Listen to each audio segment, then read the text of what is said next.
வணக்கம். உணவே அமிர்தம் நிகழ்ச்சியில் உங்களை சந்திக்கிறதுல ரொம்ப மகிழ்ச்சி.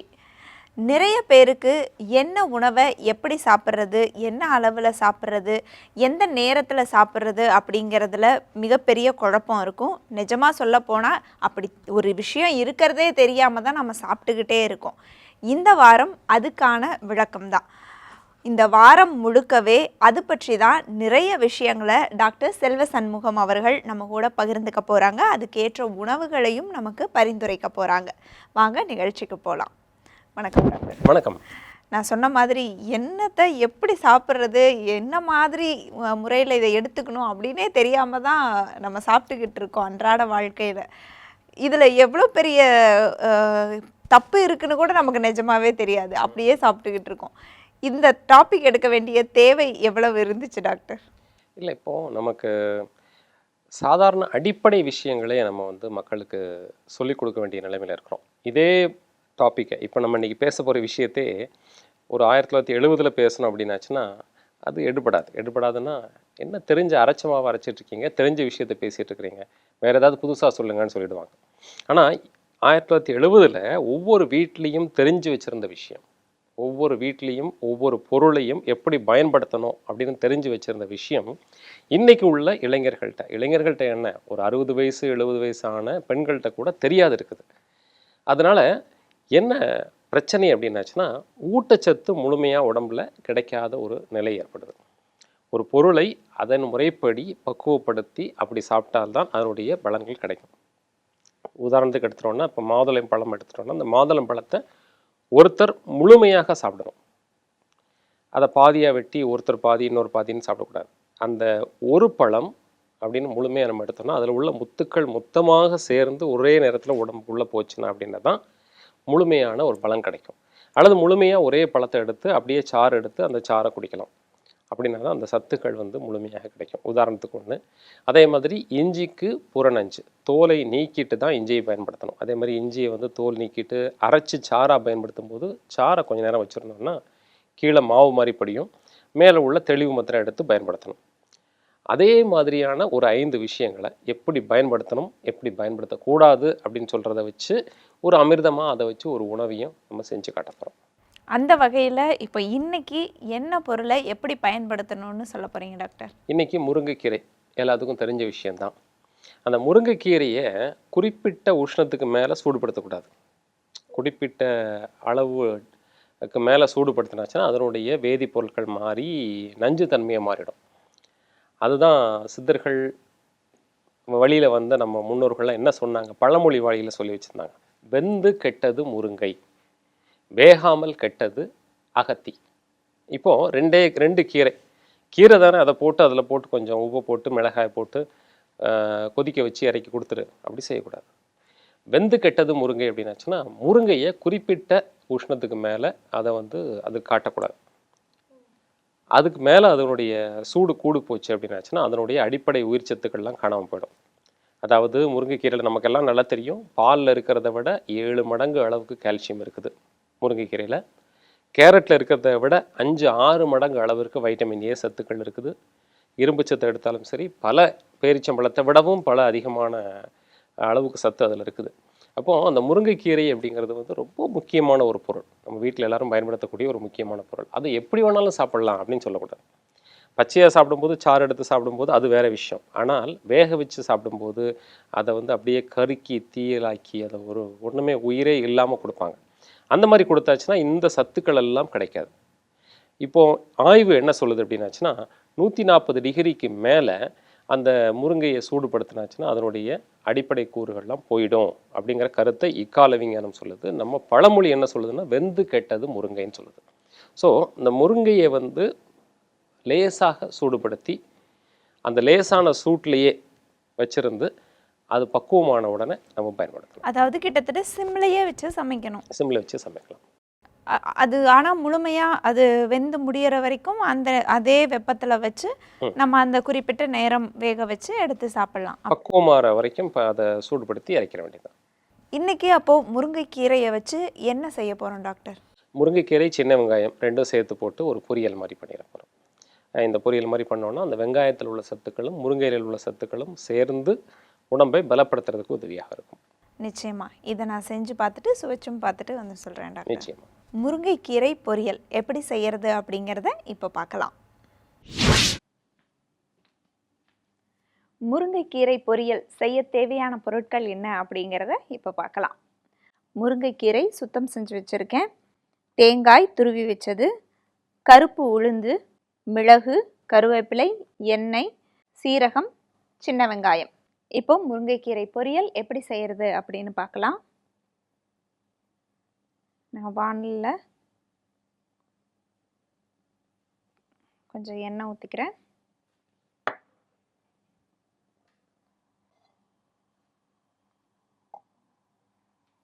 இது சூடானதும் நான் கொஞ்சமாக சீரகம் சேர்த்துக்கிறேன். அதில்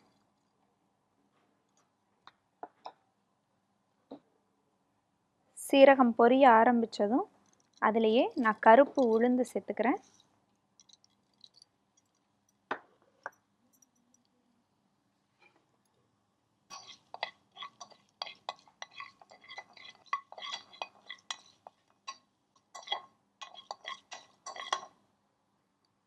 இல்லை நான் கருவேப்பிலை சேர்த்துட்டு சின்ன வெங்காயம் சேர்த்துக்கிறேன்.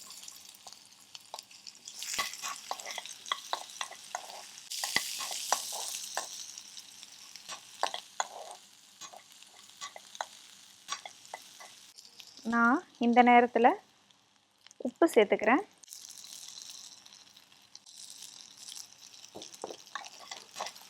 வெங்காயம் நல்லா வதங்கிருச்சு. இதில் முருங்கைக்கீரை சேர்த்துக்கிறேன்.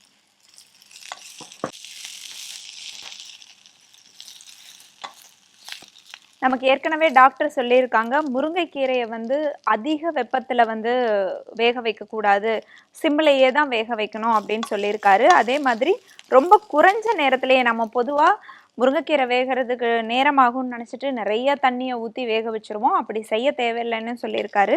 லேசாக வதங்கும் போதே அது வந்து சரியாக குக் ஆகிடும் அப்படின்னு சொல்லியிருக்காரு. அதனால் நம்ம மிதமான தீயில தான் நான் வச்சுருக்கேன், ரொம்ப கம்மியான தீயில வச்சுருக்கேன். இது கூட இப்போ நான் தேவையான அளவு மிளகு பொடி சேர்த்துக்கிறேன்.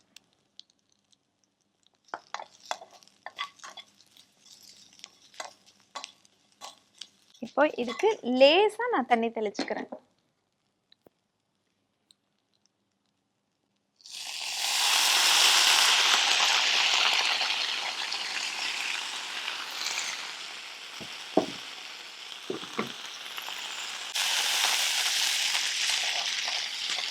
இப்போ நம்ம இந்த தண்ணி சேர்த்ததுலேயே நம்ம கல்லுப்பு சேர்த்துருக்கோம், அதுவும் கரைஞ்சிரும். இப்போது முருங்கைக்கீரை நல்லா வெந்துருச்சு, நமக்கு பார்க்கும்போதே தெரியுது. இந்த தண்ணி எல்லாம் கூட வத்திருச்சு. இதில் நான் அடுப்பை நிறுத்திட்டு தேங்காய் சேர்க்குறேன்.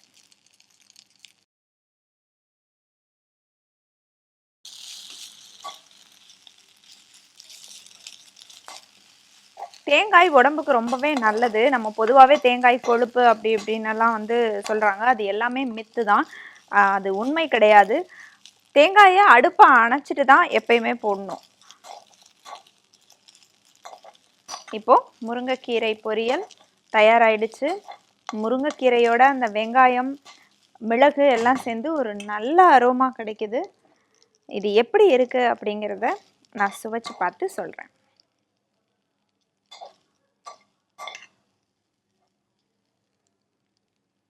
இப்போது இது எப்படி இருக்குது அப்படிங்கிறத நான் சுவைச்சு பார்க்குறேன்.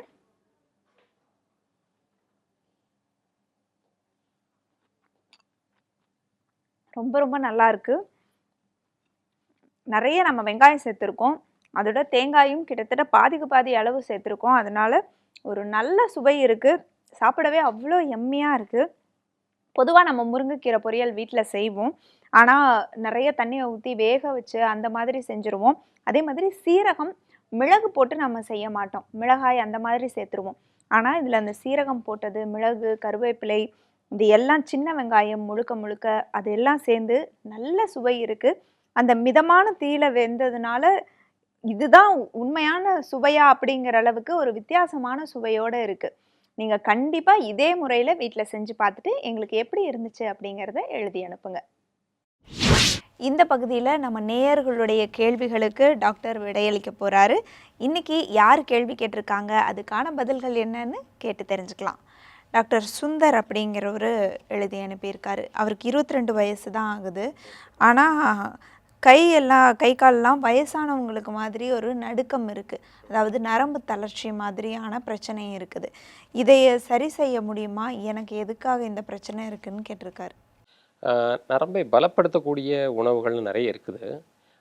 அதுக்கு முன்னாடி அவர் எதனால் வந்தது, எவ்வளோ காலமாக இருக்குது அப்படிங்கிறதெல்லாம் அவர் வந்து தெரிஞ்சுட்டு அதனுடைய பின்னணி தெரிஞ்சுக்கணும். பொதுவாக உடல் தளர்ச்சி, அந்த ஒரு விதமான ஒரு தளர்வு காரணமாக ஏற்படக்கூடிய நடுக்கம் அப்படின்னாச்சுன்னா அதுக்கு நிறைய விதமான ஊட்டம் கொடுக்கக்கூடிய உணவுகள் சொல்லலாம்.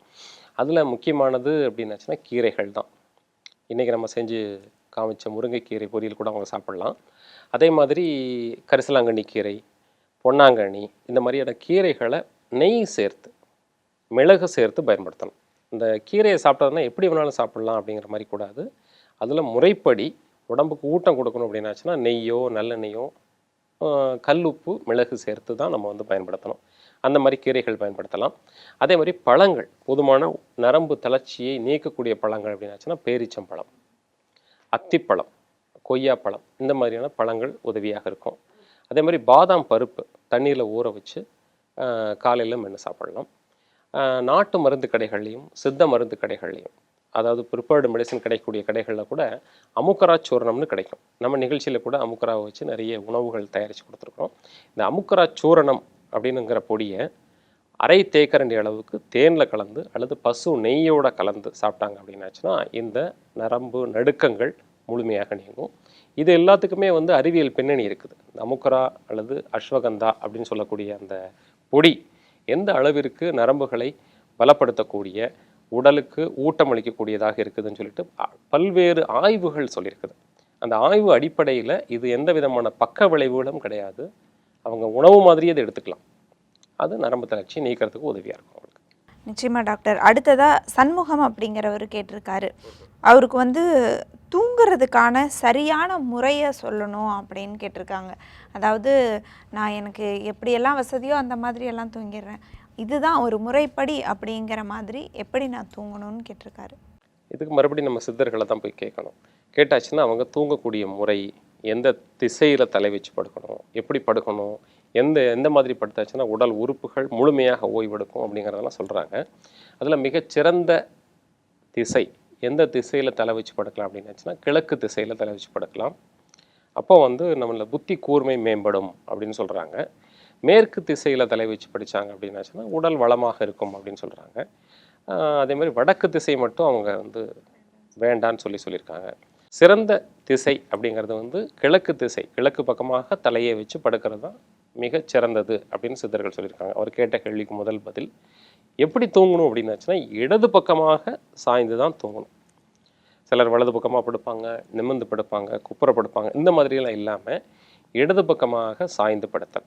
அப்போது இடது பக்கமாக சாய்ந்து படுத்தல்னா இடது கை கீழாகவும் வலது கை மேலாகவும், இடது கையை தலைக்கு எப்படி வச்சுக்கணும், இடது கால் வந்து நேராக எந்த மடிப்பும் இல்லாமல் நேராக இருக்கணும், வலது காலை லேசாக மடித்து இந்த மாதிரி தூங்கக்கூடிய முறை தான் சிறந்த முறைன்னு சித்தர்கள் சொல்லியிருக்காங்க.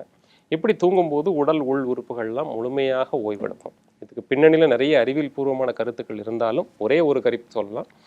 அப்போது அந்த மூச்சு காற்று இயக்கம் அப்படிங்கிறது உடலுக்கு எந்த விதத்தில் நன்மை அளிக்குமோ, முழுமையாக ஓய்வு கொடுக்குமோ, அந்த உடம்புல உள் உறுப்புகளுக்கெல்லாம் போதுமான அசதியை நீக்கக்கூடிய ஆற்றல் கொடுக்குமோ அது இடது பக்கமாக படுக்கிறது தான் அப்படின்னு பல ஆய்வுகள் இப்போ சொல்லியிருக்காங்க. சித்தர்கள் சொன்ன கருத்தை உறுதிப்படுத்தியிருக்காங்க. இது அவருக்கு கேள்விக்கு போதுமானதாக இருக்கும். நிச்சயமா நிறைய பேர் கடிகாரம் மாதிரி சுற்றி சுற்றி தூங்குறவங்க எல்லாம் இருக்காங்க டாக்டர். அதில் நம்ம இன்னைக்கு சொன்னது நிச்சயமா அவங்களுக்கு யூஸ்ஃபுல்லாக இருக்கும்னு நினைக்கிறேன். நிச்சயமா. மீண்டும் நாளைக்கு சந்திக்கலாம் டாக்டர். நன்றி. நன்றி.